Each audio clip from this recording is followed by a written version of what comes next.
UFOs, ilusão ou realidade? Egito. A Grande Pirâmide possui ainda outras notáveis particularidades que passaremos a mencionar sumariamente, dividindo-se o comprimento do perímetro da base da pirâmide egípcia de Quéops pelo duplo de sua altura, obtém-se o valor do número π. O prolongamento das diagonais da pirâmide circunscreve o delta do Nilo. O meridiano que marca a cúspide da pirâmide divide o delta em duas partes exatamente iguais. O meridiano que marca a pirâmide atravessa o máximo de continentes e um mínimo de mares. Esses mesmos meridianos dividem as duas partes iguais às terras habitadas do globo, surgidas no leste e no oeste. Os lados da pirâmide são orientados para os 4 pontos cardeais. As sombras produzidas pela pirâmide marcam com exatidão matemática as datas dos equinócios da primavera e do outono e dos solstícios do inverno e verão.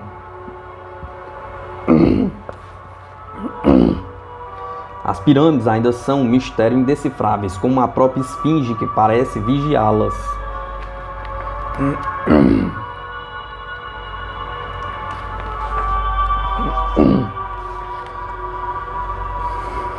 Através de uma de suas galerias, a pirâmide recolhia a luz da estrela polar daquela época, Alfa do Dragão, quando Sírio, estrela sagrada dos egípcios, que anunciava o começo das inundações periódicas, no final de sua órbita, iluminava perpendicularmente sua face meridional. O eixo do outro corredor recolhia luz das Pleiades. A soma das diagonais na base da pirâmide expressa em polegadas piramidais, marca os anos necessários para que os equinócios voltem à posição idêntica e ocorram sobre o mesmo ponto. O côvado sagrado, côvado piramidal, 0,63, 56, 60 metros, aplicado na construção da pirâmide, é exatamente a 10ª parte do raio polar terrestre. O resultado da multiplicação do comprimento em polegadas piramidais 25,4264 milímetros. Observe-se que 1000 polegadas piramidais equivale a 999 polegadas inglesas da anticâmara real da pirâmide por 3,1416, indicando a duração exata do ano em dias 365,242. Cada lado da base da pirâmide indica em covados sagrados a duração do ano bissexto. O resultado da multiplicação do volume da pirâmide pela densidade média das pedras que formam 2,06 indica a densidade da Terra, 5,52. 100 mil milhões de polegadas piramidais indicam o percurso da Terra sobre sua órbita em 24 horas, o que multiplica pelos dias do ano, 365 dias, nos dá o comprimento da órbita que a Terra descreve em torno do Sol. Projetando-se um quadrado sobre a altura da pirâmide, obtém-se uma superfície igual a cada uma das faces da mesma, em um conjunto que conteria os elementos geométricos que intervêm na mecânica celeste. A distância que vai da pirâmide ao Polo Norte é a mesma que vai da pirâmide ao centro da Terra. Por outro lado, está cientificamente comprovado, hoje em dia, partimos da realidade científica, não dos dogmas da fé, que a parte espiritual, aquilo que chamamos de alma, da unidade funcional humana, alma, corpo, existe e que pode existir sem corpo, mas não pode funcionar sem alguns dos elementos mutáveis, cambiantes, que tenham feito parte desse corpo durante o funcionamento do mesmo. Também não pode funcionar com elementos de outro corpo. A chamada alma tem de funcionar sempre, necessariamente, fatalmente, com elementos do mesmo corpo com o qual compõe uma unidade funcional. Ora, uma má interpretação dessa verdade poderia provar que admitida na segunda metade do século XX, era conhecida, por exemplo, pelos antigos egípcios. Daí poderia advir seu empenho em conservar, mediante a técnica de embalsamento, o corpo do morto, para que a unidade de sua alma-corpo pudesse continuar funcionando. Com referência à conservação do corpo do morto e seu confinamento em câmeras isoladas, pirâmides, caberia examinar também com grande cautela a possibilidade de um rudimentar intento de imitação de uma técnica como a que hoje se pratica na hibernação de cadáveres. Lembremos neste particular que já somam mais de 12 os cadáveres que nos Estados Unidos foram congelados a temperatura de 275 graus abaixo de zero, mediante nitrogênio líquido, para que possam voltar à vida quando a ciência tenha descoberto a cura de enfermidades de que padeciam. O fantástico pode a qualquer momento deixar de sê-lo. Assim, por exemplo, no começo de 1972, o geoquímico russo N.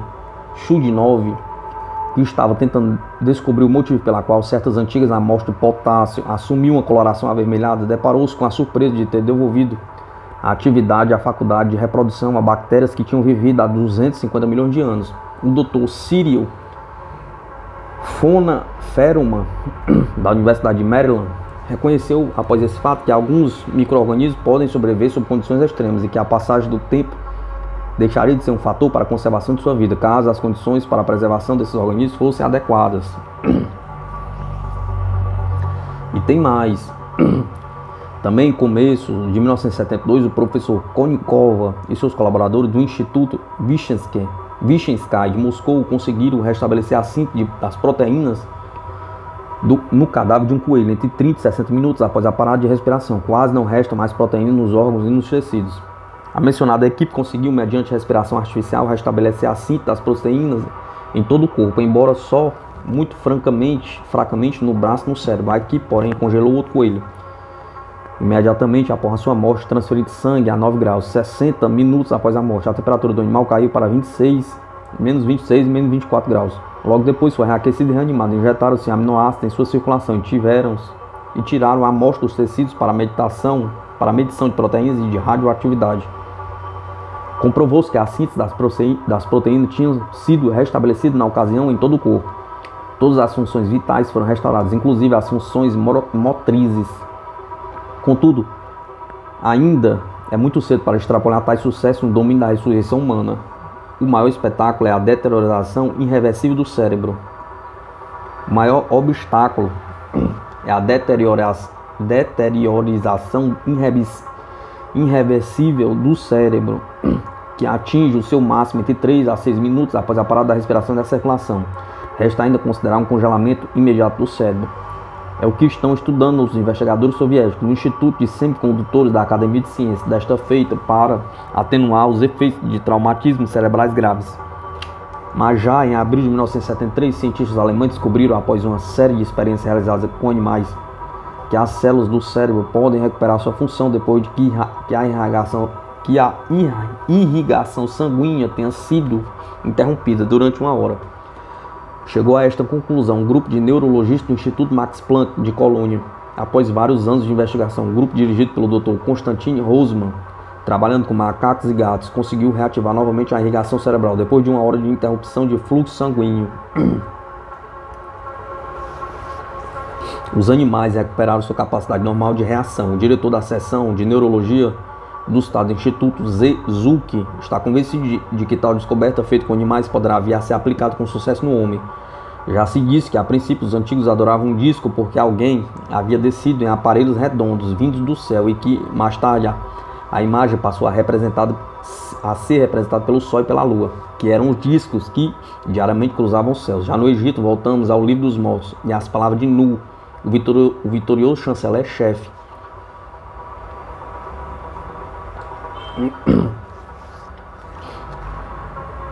Abre aspas. Antebu é o guia dos dois países. Se constitui graças a seus timões, o poder que abre o disco, o príncipe dos seres vermelhos. Sou arrastado como um náufrago, fecha aspas. Abre aspas. Abri a casa dos tesouros do deus Rap, limpando os caminhos do disco. Louvei e glorifiquei o disco. E falarei com o disco e com os moradores do céu, fecha aspas. E o triunfante Osíris Pátames, patrono dos escribas e desenhistas, diz, fecha aspas, abre aspas, enviai vossa luz e dissipai a escuridão que vos rodeia, e contemplai a face de Osíris, ó existentes, como ele existiu.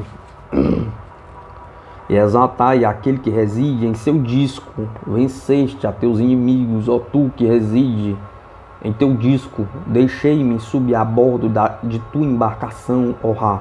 Suplico o vitorioso Nu, referindo-se à barca celeste que apareceu, por exemplo, como um milagre a Ísis, estando esta junto ao cadáver do esposo, em forma de um disco de ouro, quando o sol já se havia posto. E a oferenda 4 da seção 4 diz, abre aspas, os que cantam louas dispensam que Osíris seja como os marinheiros divinos do céu, fecha aspas. No hino a Osíris, um Nefer, diz dele que seu corpo é claro e rútilo metal, que azul é a sua cabeça e que o brilho da turquesa o rodeia. Osiris-Ani afirma que forçou todos os caminhos do céu e da terra. Honra-ti, ó tu, que voas pelo céu e brilha sobre o filho da coroa branca, exclama Nu, o triunfante chanceler-chefe. Observa-se que não se fala de uma divindade que mora nos céus, mas sim, muito corretamente, que voa pelos céus. E o mesmo Nu diria: inclusive eu, sou o que conheço as rotas do firmamento. Visitei as remotas, as ilimitadas com marcas celestiais, navego pelo firmamento que separa o céu da terra. Fecha aspas. Teria ele noção do que era a atmosfera terrestre que separa a Terra do espaço infinito? Pergunta. Viajei da Terra ao céu, etc, etc. O antigo Egito continua sendo ainda um dos grandes hieróglifos misteriosos que a história nos apresenta.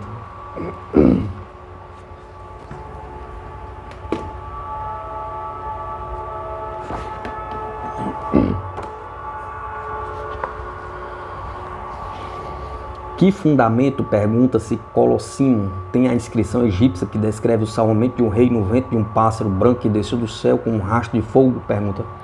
O próprio autor dirige nosso interesse para o outro lado do charco, para a pirâmide do Sol em Teotihuacan, cuja altura é exatamente a metade da altura da pirâmide egípcia de Quéops, enquanto que as medidas da base de ambos os monumentos são idênticas. Prosseguindo com a nossa avidez de relações e conexões, lembremos brevemente que, em suas medidas astronômicas e em seus cálculos dos ciclos solares, os egípcios se identificavam com os caldeus e os maias. E é sábio que os peruanos anteriores à conquista divina, dividiam um ano, como faziam os caldeus e egípcios, em 12 meses, e os meses em semanas. Todos inseriam dias adicionais para manter o ano em 365 dias.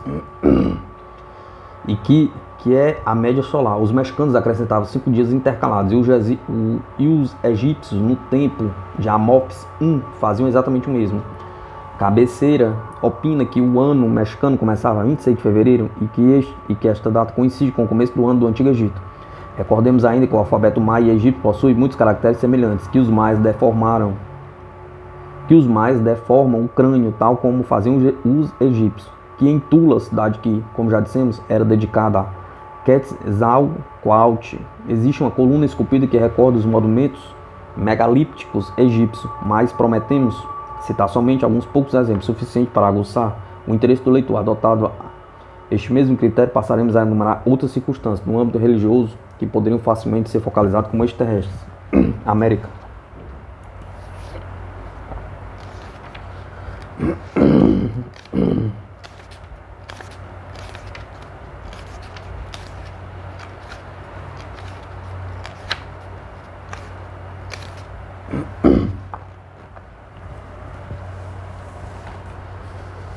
Estabelecemos alguns pontos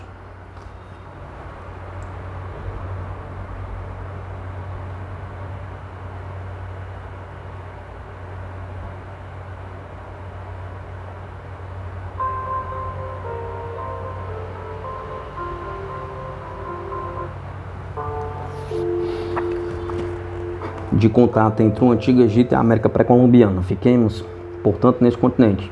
Os maias fixaram o ano terrestre em 365 dias. Os cálculos atuais mais recentes dão o ano como tendo 365 dias.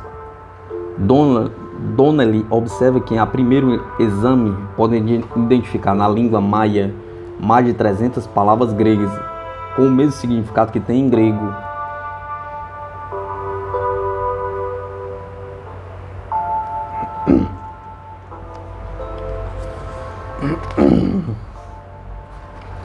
Entre as palavras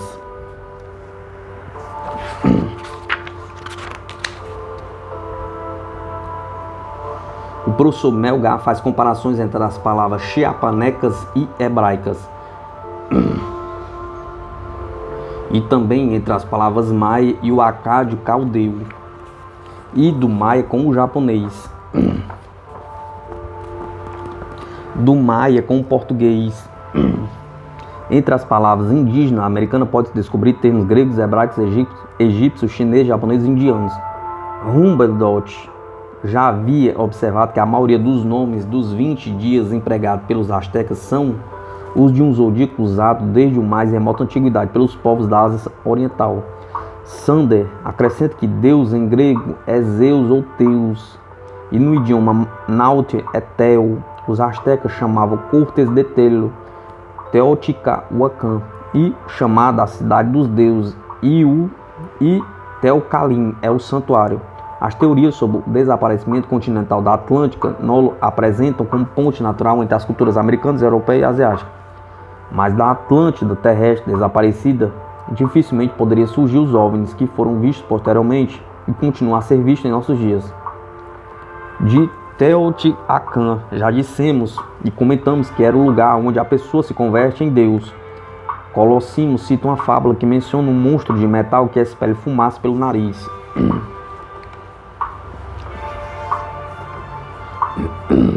Templo Maia das Inscrições, Palenque, México.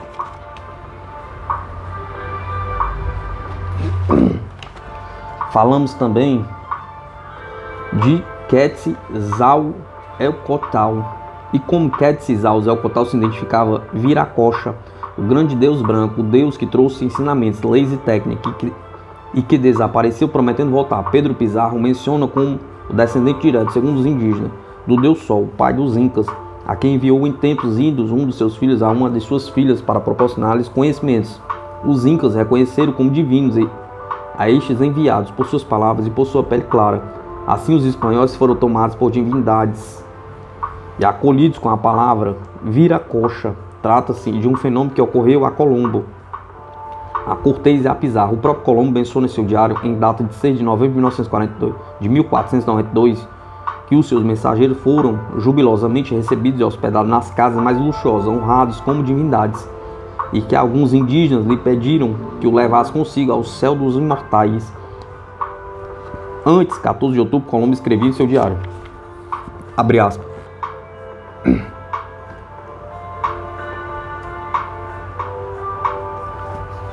outros, quando percebiam que eu não pretendia ir à terra, lançava-se ao mar nadando e vinham, e entendíamos que nos perguntavam se tínhamos vindo do céu, e um velho entrou em nosso navio, e outros chamavam os homens e mulheres em altas vozes, venham ver os homens que vieram do céu, tragam-lhes o que comer e beber, fecha aspas.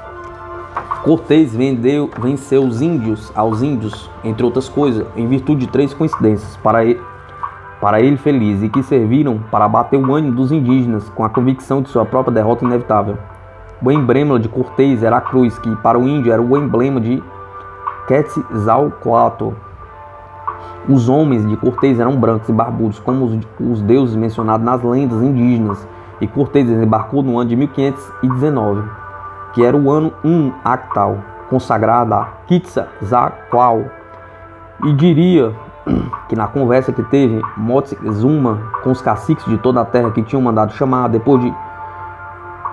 depois que com eles tinham confabulado com a presença de Cortés ou de nenhum de nós, salvo Oterguilha, o pajem, consta que lhes disse que atentassem para o fato de que há muitos anos tinham por certo, porquanto seus antepassados lhe haviam dito, e assim está assinalado em seus livros de tradições, que de onde nasce o sol haveriam de ver gentes que iriam dominar estas terras, e que nessa ocasião terminaria o domínio e reino dos mexicanos, e que ela tinha estendido, e que ele tinha entendido pelo que os deuses haviam dito, que essa gente eram nós, escreveu o cronista Bernal Dias de Castilho em sua História Verdadeira da Conquista da Nova Espanha. O próprio cronista de Cortés menciona também: disseram os índios mexicanos que há pouco tempo, antes de nossa chegada à Nova Espanha, viram do céu um sinal que parecia verde e amarelo, redondo como uma roda de carreta, e que junto ao sinal surgiu outro raio, vindo de onde saiu o sol, que se uniu ao raio vermelho. E Moctezuma, grande cacique do México, mandou chamar seus sacerdotes e adivinhos para que vissem aquela coisa e sinal. O que eu vi, viram todos os que quiseram ver. No ano 27 surgiu à noite um sinal no céu, semelhante a uma espada comprida, entre a província de Panaco e a cidade de Tezicuco, e não se deslocou no céu, nem para um lado nem para o outro, durante mais de 20 dias. Evidentemente, os OVNIs não são uma alucinação exclusiva da segunda metade do século XX. Desenho no interior de um templo maia, parecendo surgir que o personagem se encontra dentro de um engenho bastante semelhante às atuais cápsulas espaciais.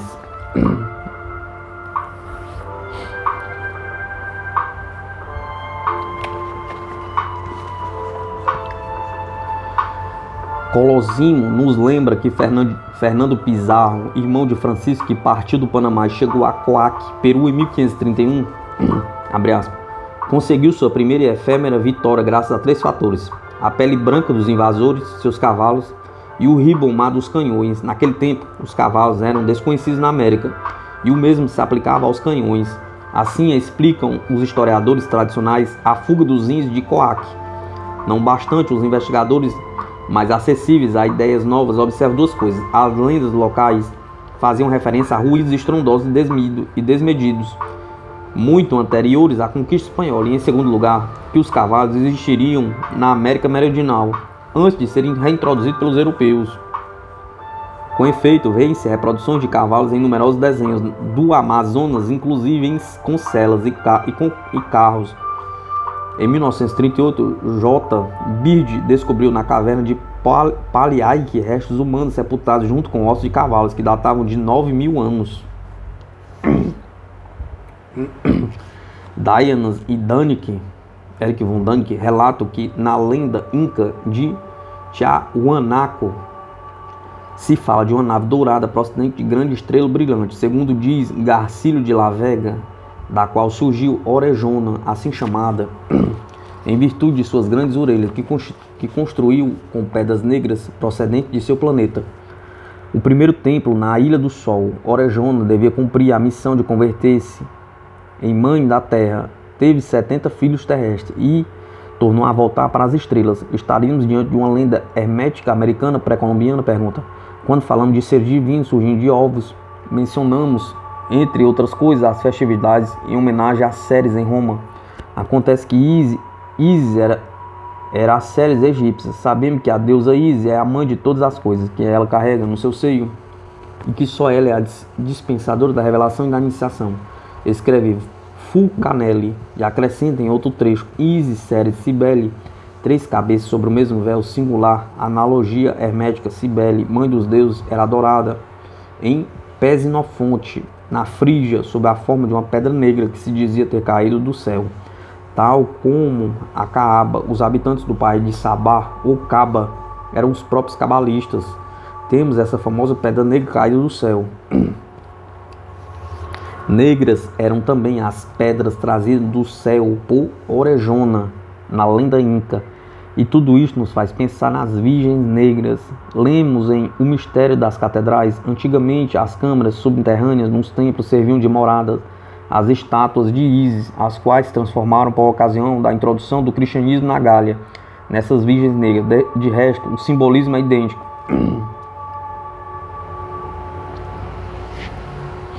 Umas e outras trazem em seu pedestal a famosa inscrição: a Virgem que irá ser mãe. C.H. Birnag nos fala, Bigarni nos fala de várias estátuas de Isis designadas com as mesmas palavras. Já o sábio Elias Scadius diz o erudito Pierre Dujous, em sua Bibliografia Geral do Oculto, menciona em seu livro De Ictus Germani uma transcrição análoga a Isis, ou virgem da qual nascerá um filho. Assim, estes ícones não teriam, pelo menos esotericamente, o sentido cristão que lhe é atribuído. Isis, antes da concepção, e na teogonia astronômica, diz Bergani, o atributo da Virgem que vários documentos muito anteriores ao cristianismo designam como nome de Virgo Paritura, quer dizer, a terra antes de sua fecundação, que logo será animada pelos raios do sol, e também é também a mãe dos deuses, com a testa uma pedra de Dai. Impossível definir melhor o sentido esotérico de nossas virgens negras. Mãe da terra, que edifica o templo na Ilha do Sol com pedras negras, é também a Orejona, da lenda inca de Tiahuanaco, e também da península de Copacabana, no lago de Titicaca. Adora-se uma virgem morena, Nossa Senhora da Candelária.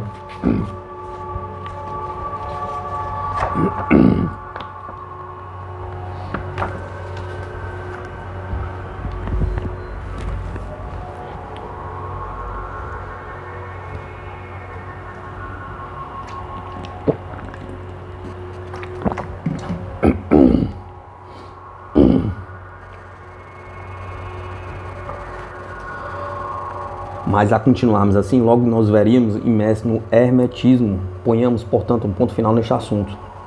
Os astrônomos russos Kotelnikovskoi e Klosskovsky, dirigindo ondas de radar na direção de Vênus, determinaram que este planeta leva um pouco mais de 9 dias terrestres para girar sobre si mesmo, resultando daí o ano venusiano de 225 dias terrestres, ou seja, 24 dias venusianos.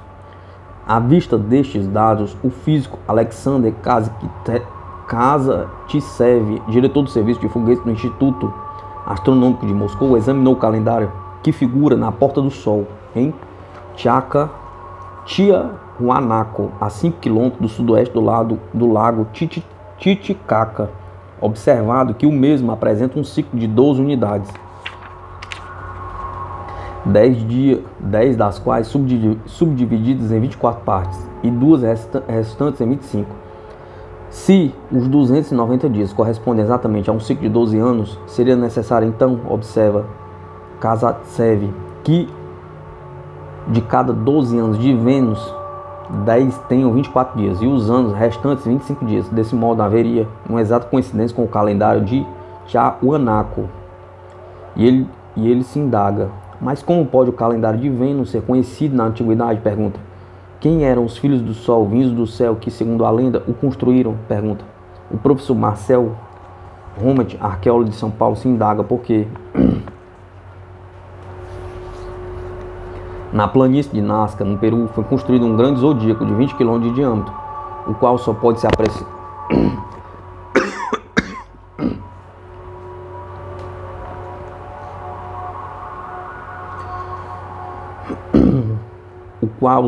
apreciado em seu conjunto de uma altura superior a 800 metros, porque grandes linhas e figuras geométricas visíveis somente do ar encontram-se traçadas na planície de Nazca. O professor Alden Masson, especialista em temas peruanos, vê nelas sinais de uma espécie de religião, ou talvez um calendário.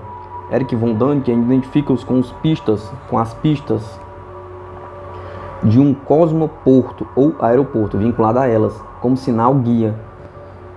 Uma figura de quase 250 metros de altura, gravada na pedra, uma espécie de enorme tridente que pode ser visto na Baía de Pisco e que, para quem vem do mar, é visível a uma distância de 20 km. Powell, Hills, Berger e Dines concordam também que o sítio de Nazca parece um campo de aterrissagem, talvez os filhos do Sol vindo do céu. John Mitchell concorda que as figuras de Nazca só têm validade quando visto do ar e menciona a respeito 2 livros de A. Watson, escrito na década de 1920, Antiga Vias Inglesa e A Antiga Via Rectia, nos quais se demonstra de muitas localidades antigas pré-históricas velhas cisternas, fossos e árvores isoladas que frequentemente tinham notoriedade local, círculos de pedra, monolitos, aterros, lugares de culto, etc., distribuídos por toda a Inglaterra, poderiam ser unidos por linhas retas.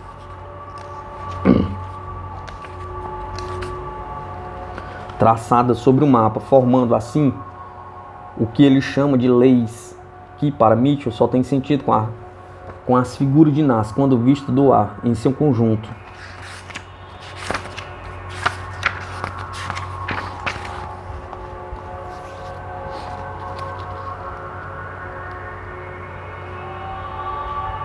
Nazca.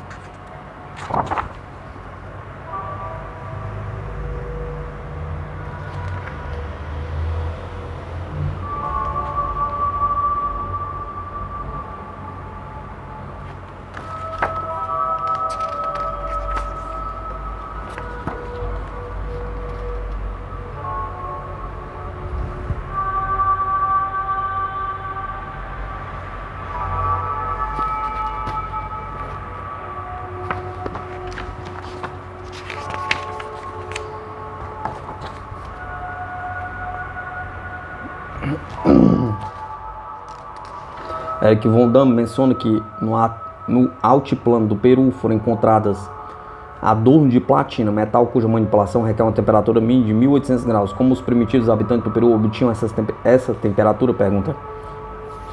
Já citamos o que diz Eugênio Daya-Hans, com referência ao etnólogo norte-americano L. Taylor Hansen. Durante a conversa mantida com os índios apaches, o cientista mostrou-lhes algumas fotografias de pinturas dos antigos egípcios. Ao chegar a uma figura mitológica, os apaches reconheceram exatamente a divindade a qual era dedicada a dança ritual, o Senhor do Fogo e da Luz. Aquele deus permanecera na memória dos apaches com o seu mesmo nome mediterrâneo, de Amon-Ra. Em seguida, Taylor Hansen pôs-se a falar das civilizações pré-cambrianas da América centro-meridional, e os apaches identificaram aqueles lugares astecas onde a tradição situa o centro de seu legendário império do passado. Não só reconheceram o gigante barbudo de Tiahuanaco, sem jamais tê-lo visto antes, mas também ao verem as fotografias de Machu Picchu, o grande campo de ruínas andino, deram uma descrição exata das mesmas, também sem jamais tê-las visto, uma vez que nenhum deles tinha estado lá e muito acreditava que se tratava apenas de um mito. No dia 7 de setembro de 1969, uma expedição dirigida pelo pesquisador Carlos Nens Schauder, Francisco Valência Paz e Ernest von Wedemann descobriu na meseta de Pantiacolo, no departamento de Madre de Dios, a sudoeste da capital peruana, certos hieróglifos semelhantes às da cidade de Ur, na Mesopotâmia, e que corresponde à fase da transição da escrita cuneiforme suméria a 3.000 anos a.C.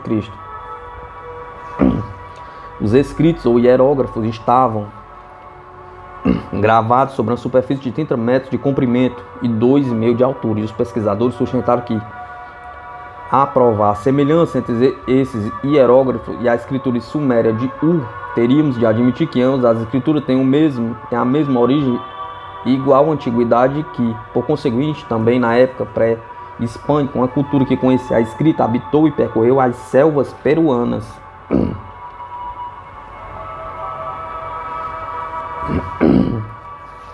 No estado mexicano de Hidalgo,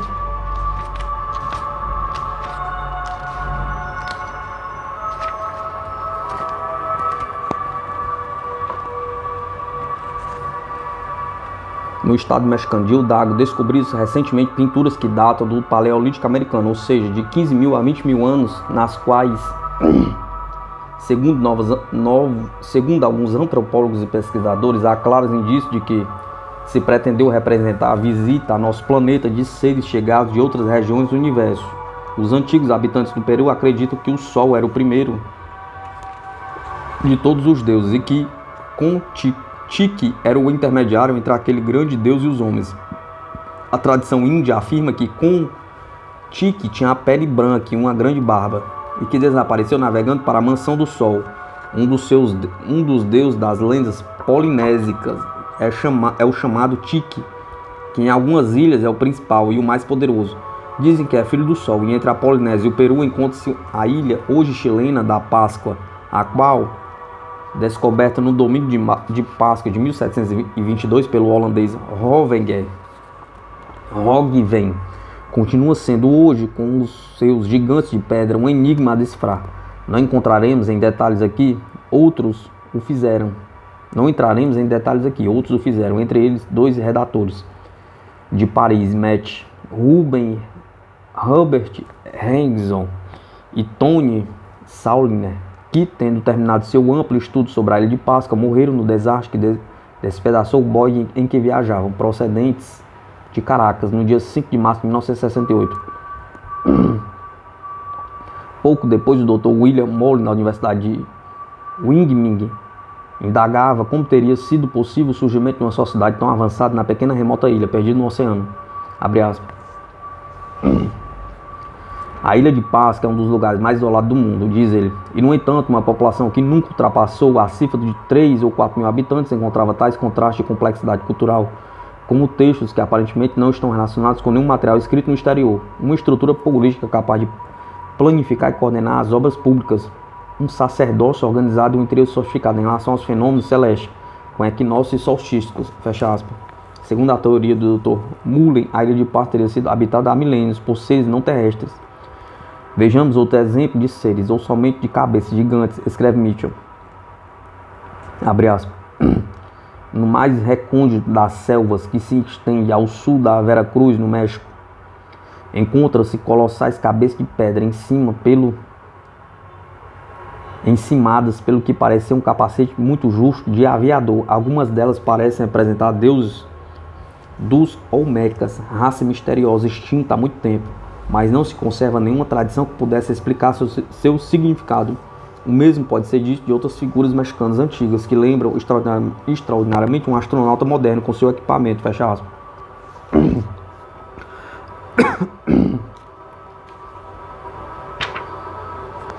Os antigos guatemaltecos conheciam certos magos vindos da lua. Um relevo conhecido como a Esteira do Sol, achado em Cozumalhuapa, na Guatemala, de origem olmeca, reproduzido no livro de Pierre Honoré. A lenda dos deuses brancos representa um nativo adorando um ser que chega do espaço. Este ser está diante do Sol, ocultando-se parcialmente, o que identifica como um corpo não celeste natural, mas animado e prestes a tocar a terra. O Popol Vuh, livro sagrado maia Quichua, que é a mais antiga e valiosa obra do gênio humano e o documento mais antigo que conhecemos sobre a história humana anterior ao Rig Veda e ao Zei Avesta, fala de uma civilização infinitamente antiga, que conhecia as nebulosas e todo o sistema solar, os 4 rincões do horizonte, os 4 pontos do arco do céu e a face redonda da terra. Os índios americanos adoram o pássaro de fogo e o pássaro do trovão, conhecem também o homem-pássaro. Os povos indígenas rendem culto às divindades do céu, do milho e aos fazedores de chuva, ajudados por espíritos mensageiros ou intermediários chamados Caxinas, divindades ancestrais, de formas humanas, muito livres e às vezes indiscerníveis, com numerosos elementos geométricos e até por vezes mecânicos. Os Zui preservam o culto da serpente emplumada com divindade celestial. Zender lembra que os Pimas, vizinhos dos Apaches, falam de Zucar, Zeus, pergunta, que volta a povoar a terra após o dilúvio. Os índios Apaches, após serem eleitos, pronunciam estas palavras: agora, Porto, tua insígnia, ó Deus descido das estrelas gêmeas. Os esquimós falam de pássaros metálicos.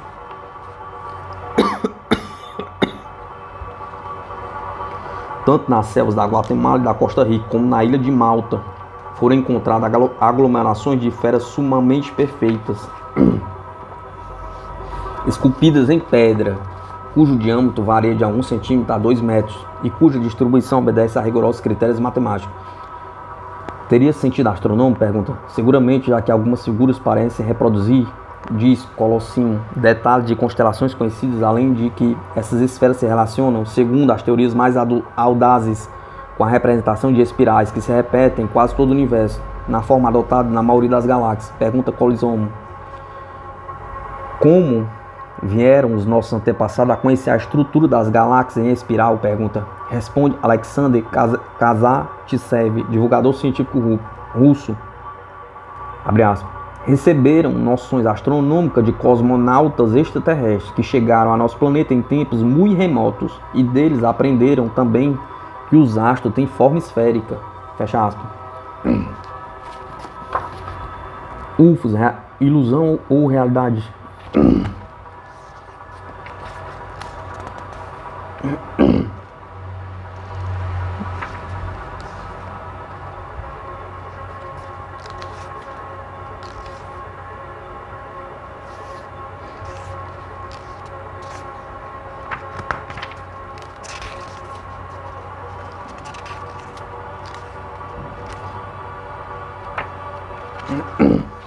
O Oriente.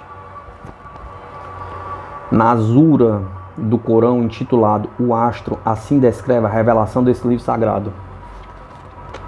Abre aspas. Pelo astro que se oculta, vosso servo não está enganado nem equivocado. nem equivocado, não fala por mal, e sim por uma inspiração que lhe veio de um anjo espadoado, poderoso e inamovível. Estava no alto, no horizonte, logo se aproximou e permaneceu suspenso, tendo-se colocado os 2 arcos ou menos. Foi ele quem inspirou a Maomé. O coração de Maomé não está enganado quanto ao que viu. Duvidareis dele em virtude do que ele viu? Pergunta. Certo, viu descer outra vez junto ao espinheiro de Al-Mutahá. A seu lado está o jardim de Al-Mawa, e ele cobria o espinheiro. Maomé não desviou nem afastou o olhar. Viu o maior dos mandamentos do Senhor. Fecha aspas. Sem a menor intenção de desconsideração, permita-se-nos comparar esta passagem com qualquer notícia de jornal em nossos dias, na qual o Senhor afirma ter visto as evoluções de um objeto voador não identificado e que reflete a incredulidade dos outros, a insistência do Senhor em afirmar que viu o que viu. No dia dos 25 aos 40 anos de idade, a vida de Maomé é envolta em mistério. O desejo de solidão fez buscar um retiro no Monte Ara, e ali ele se comunicava com o arcanjo Gabriel, que o punha em contato com as forças celestes. Muito interessante a sua viagem noturna, na qual, por sugestão de Gabriel, cavalga um animal maravilhoso chamado El Borak, o raio, assim chamado em virtude da rapidez de seu movimento. Recorde-se, por exemplo, o que se diz da nave Argos e dos argonautas, jumento cinza prateado que leva num piscar de olhos a Jerusalém, e sua subida ao céu, na qual visitou os 7 céus. Fica patente o contato de Maomé com seres celestiais que o doutrinaram em todos os sentidos, dando aso a uma importante religião. O professor Agreste menciona o gigantesco terrasco de Baalbek, com os blocos que pesam mais de 1000 toneladas e que a técnica moderna não poderia levantar nem transportar. Contudo, alguém levantou e transportou do Líbano há centenas de anos esses gigantescos monolitos, para com eles construir um imenso terraço, sobre a qual os romanos edificaram posteriormente um templo a Júpiter. Agreste afirma que esse terraço foi um monumento deixado em sua passagem pelos extraterrestres. Pista de decolagem? Pergunta. Indaga-se o professor citado. Algo semelhante são os 233 blocos de mais de 2 toneladas cada, encontrados por membros do Centro Expedicionário Andino em frente ao vulcão Descabezado Grande, no interior de Talca, aos quais deram o nome de plataformas de enladrilado. Eric von Dahme analisa a epopeia mais antiga que se conhece, a de Gilgamesh, salientando que nela se menciona uma porta que fala com uma pessoa. Dante identifica como um alto-falante. Na mesma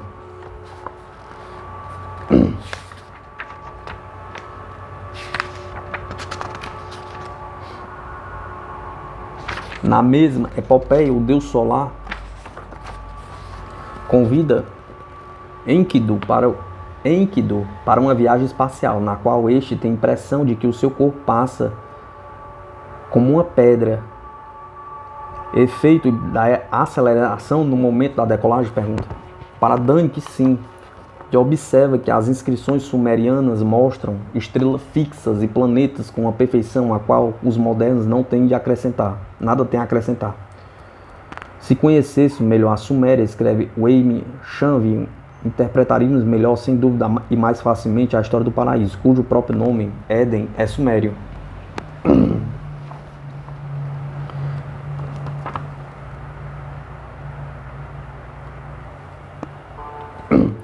Pilha elétrica utilizada pelos babilônios, restos encontrados no Iraque, atualmente guardados no Museu de Bagdá.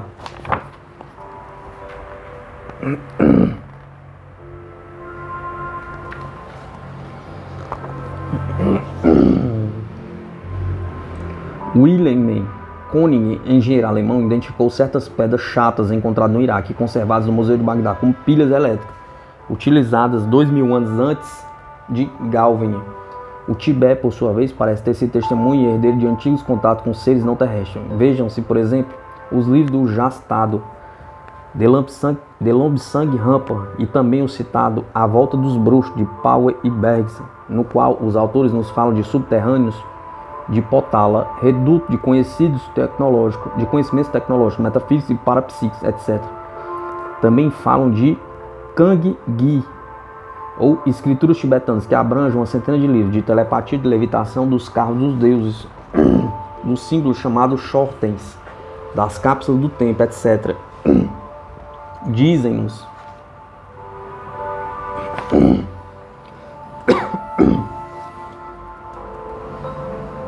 que no subterrâneo de Potala estão conservados até hoje desenhos de naves cósmicas e os cadáveres de 3 seres gigantescos.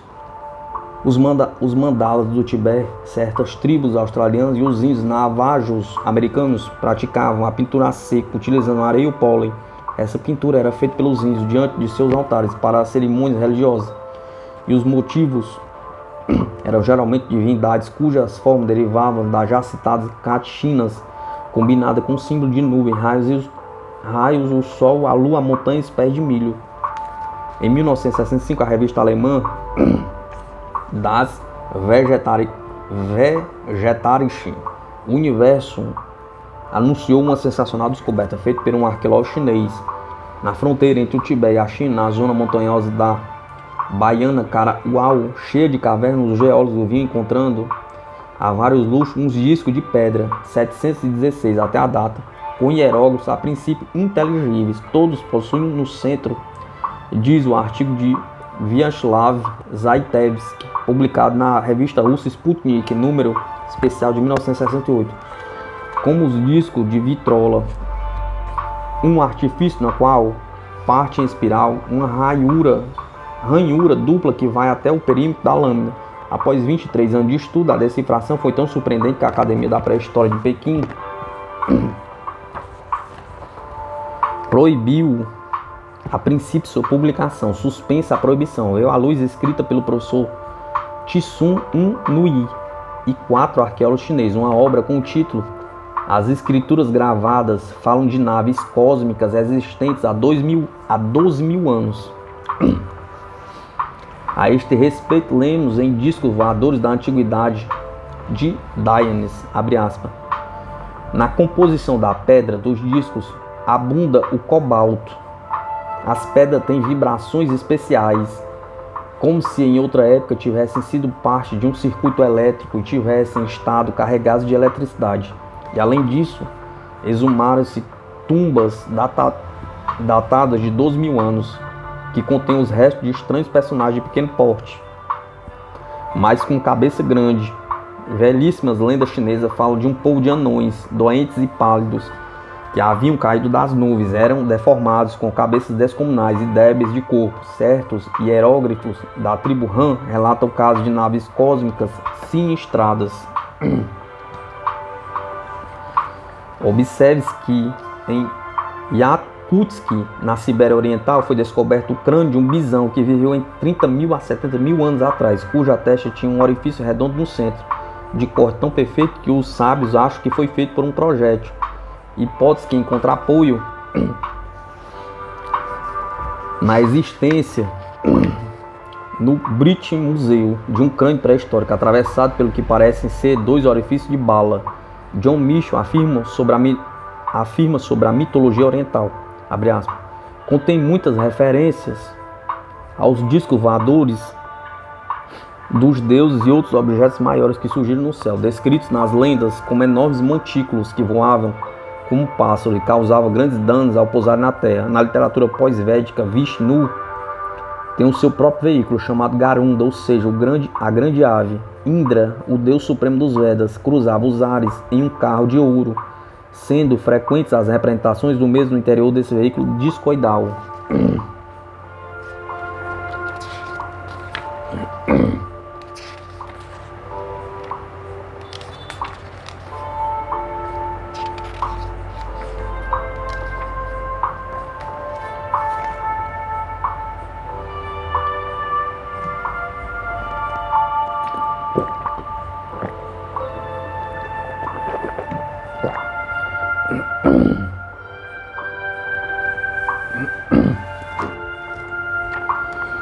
Dani, que cita possível alusão a uma espécie de bomba nuclear, uma passagem do Mahabharata. Explica ali que a arma podia matar qualquer guerreiro que tivesse metal em suas vestimentas e descreve os seus efeitos. Chamuscados pelas brasas da arma, os infelizes retorciam-se febrilmente. A água esquentou, os animais morreram, e o furor do fogo derrubou fileiras de árvores. Arderam os cavalos e os carros de combate. Depois a calma tornou a cair sobre os mares, começaram a soprar os ventos. Os cadáveres ficaram desfigurados pelo calor, perdendo sua aparência humana. Nunca tínhamos ouvido falar de uma arma semelhante. Vejamos o que nos conta, por exemplo, Ramayana acerca do monstro ou macaco Hanumati.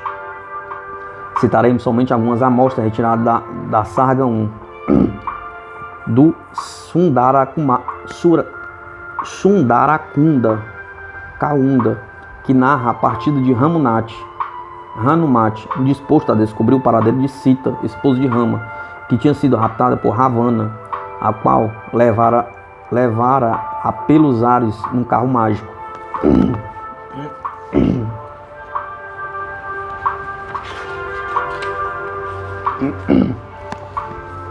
UFOs, realidade ou ilusão? Ilusão ou realidade? As Ilhas Britânicas. Meng Tse, filósofo chinês, discípulo de Tse Tse, neto de Confúcio e continuador de suas ideias, fala no século a.C. no Meng Tse Shu, livro clássico da China, do círculo orientador da grande ilha, dizendo que se trata de uma ilha de homens altos e ruivos. O filósofo chinês, há 2000 anos, referia-se à Inglaterra, especialmente ao monumento pré-histórico de Stonehenge. O astrônomo norte-americano Hawking demonstrou que os monolitos de Stonehenge constituíam matematicamente um observatório de incrível precisão, o que servia para calcular o tempo, registrar as fases do Sol e determinar o ciclo dos eclipses. Por outro lado, e também notável a exatidão com que a forma desse monumento lembra a imagem conhecida de um grande disco voador visto do ar, já que, na opinião do Dr. Gerard Weib, decano da Escola de Comunicações de Boston, não tem sentido quando visto do solo. O traçado só é impressionante quando visto em planta, em cima. Mas o homem neolítico não tinha aeroplanos nem balões, a partir das quais pudesse contemplar a sua própria obra. Conclui-se que deva tê-la construído para assinalar sua presença as naves procedentes do cosmos. Lembramos aqui o exemplo citado no filme Mundo Cão. Sua forma reflete a imagem de um disco voador. Observe-se muito bem definido ainda hoje o bordo externo, que consiste em um amplo aterro abaixo e um pequeno fosso. Dentro desse recinto há uns orifícios e pequenos poços circulares, dispostos ao redor do perímetro, como se fossem as aberturas cuja presença já se observou muitas vezes nos OVNIs. Bem no centro ergue-se um círculo quase perfeito de pedra, que dá a ideia de uma cabina e que circunda toda a obra em forma de ferradura, sobressaindo a uma altura de 2 metros por sobre o bordo externo, como se tratasse de uma cápsula.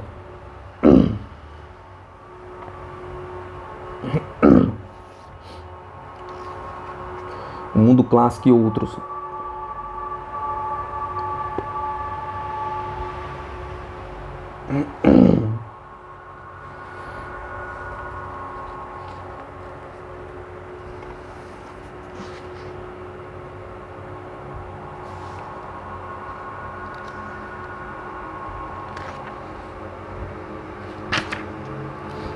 Existe na Austrália uma profusão de pinturas rupestres, entre as quais se destaca algumas nas quais a figura tem a cabeça rodeada de um círculo, descoberto na região montanhosa de Kimberley, no oeste da Austrália. Os nativos chamam-se de Vondigina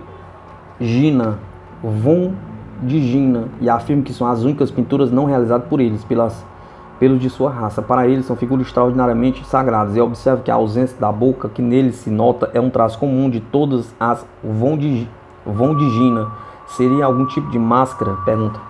O certo é que os aborígenes dizem que elas foram traduzidas pelos próprios seres que aqui representam, que elas foram trazidas pelos próprios seres que aqui representam, quando estes se encontravam na terra, e que logo voltarão ao céu, por onde podem ser vistos à noite como luzes que se movem a grande altura. Atentemos para estas últimas palavras, pois são as mesmas empregadas por uma equipe de universidade de St. Louis, estado de Missouri, em relação às observações que efetuaram em 1973, com efeito no dia 19 de novembro de 1973. O catedro Harley Ruth Delg, da Universidade de St. Louis, declarou que ele e a sua equipe de pesquisadores tinham visto cerca de 70 a 80 luzes que se moviam a grande altura, de origem desconhecida. Durante seu programa de 7 meses de estudo no sudoeste de Missouri, o professor negou-se a qualificá-las de objetos voadores não identificados, embora elas se movessem e ele não pudesse identificá-las, ou a especular sobre o que poderia ser. Vimos as luzes e a fotografamos, disse Rutledge, chefe do departamento de física da Universidade do Sudoeste de Missouri. Elas estão nas fotos e não vou tentar especular sobre o que sejam. Há aqui muitas coisas que são inexplicáveis. As luzes moveram-se, fizeram giros em ângulo reto e piscaram.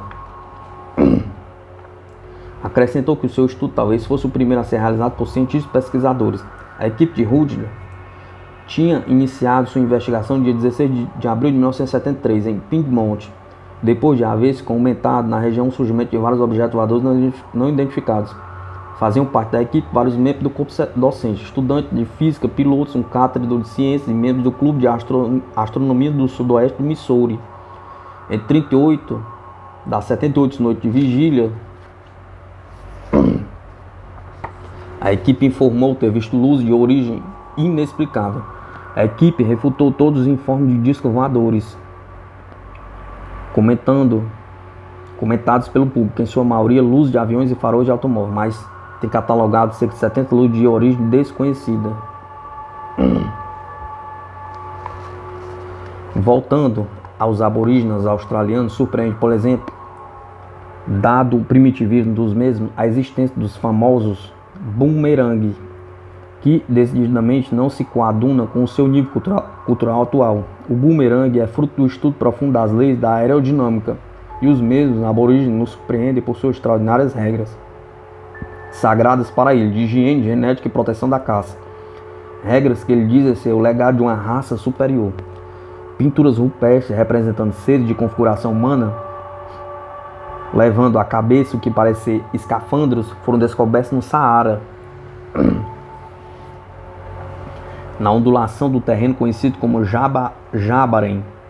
Os gigantes, na cercania de Fegna e Novoi, no Uzbequistão, em Valkamanos, nos Alpes suíços. Da chegada dos deuses do céu nos falam, em uma palavra, as mitologias, lendas e tradições antigas da Ásia, Austrália, América do Sul, Central e Europa. E referência aos mesmos encontrados igualmente na América do Norte e na África. Citamos aqui apenas alguns exemplos. Se nos determos em sua análise, sem entendermos a ampla gama de alusões orais, escritas e gráficas que se apresentam, seja velado ou abertamente, as coincidências universais no campo religioso são dignas de ser levadas em conta, e também o fato de que muitos fenômenos sobrenaturais a que elas se referem podem ser explicados se recorrermos a uma tecnologia muito avançada. As coincidências universais começam já no próprio enigma do paraíso. Qualquer analista pouco esperto distingue de imediato o relato da queda do homem certo número de elementos familiares a todas as religiões primitivas. Este desenho, encontrado em Thessaly, mostra grande semelhança com o esboço de um astronauta com seu traje espacial.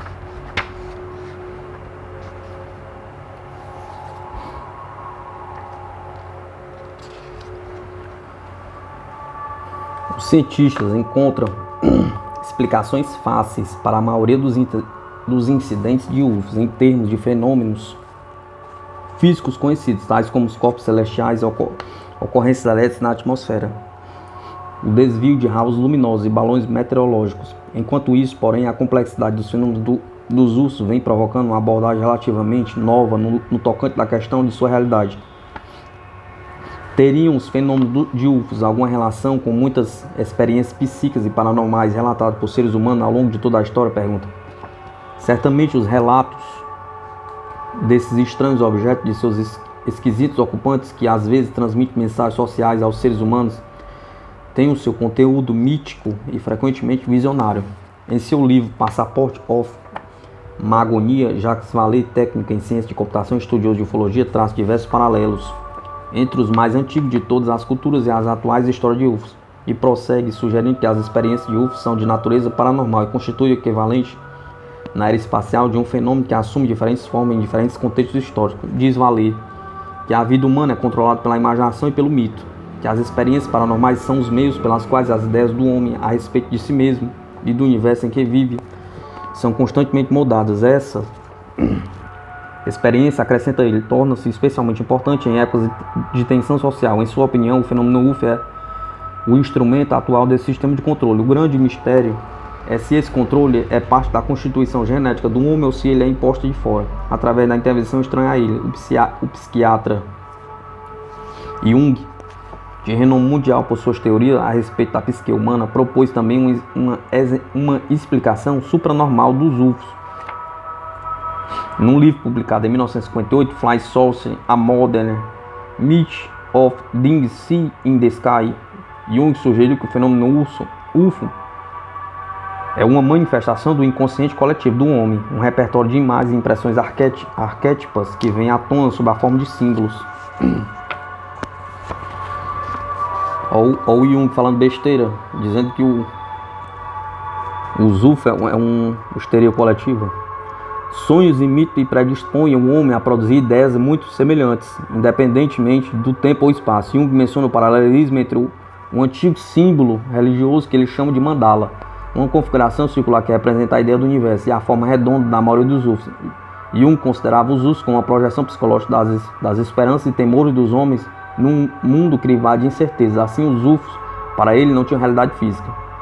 As ideias de Vallée assemelham-se às de Jung em muitos aspectos, mas Vallée diverge ao aceitar a realidade dos UFOs, no sentido de que as pessoas que viram os UFOs foram expostas a um evento real. No entanto, em fevereiro de 1978, na revista Fate, Vallée sugere que o que essas pessoas experimentaram foi alguma espécie de alteração de energia eletromagnética nas suas vizinhanças imediatas. Essa alteração de energia pode ser produzida pela própria testemunha, interna e espontaneamente, ou por algum regente externo. De qualquer modo, diz Vallée,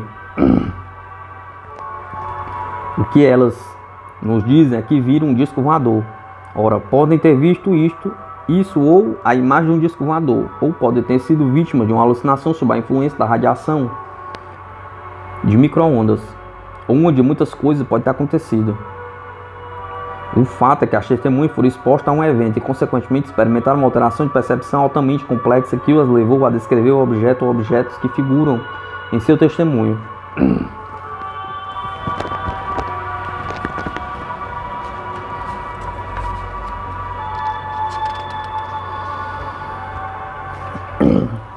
As teorias de Jung e Vallée parecem encontrar apoio numa análise das histórias narradas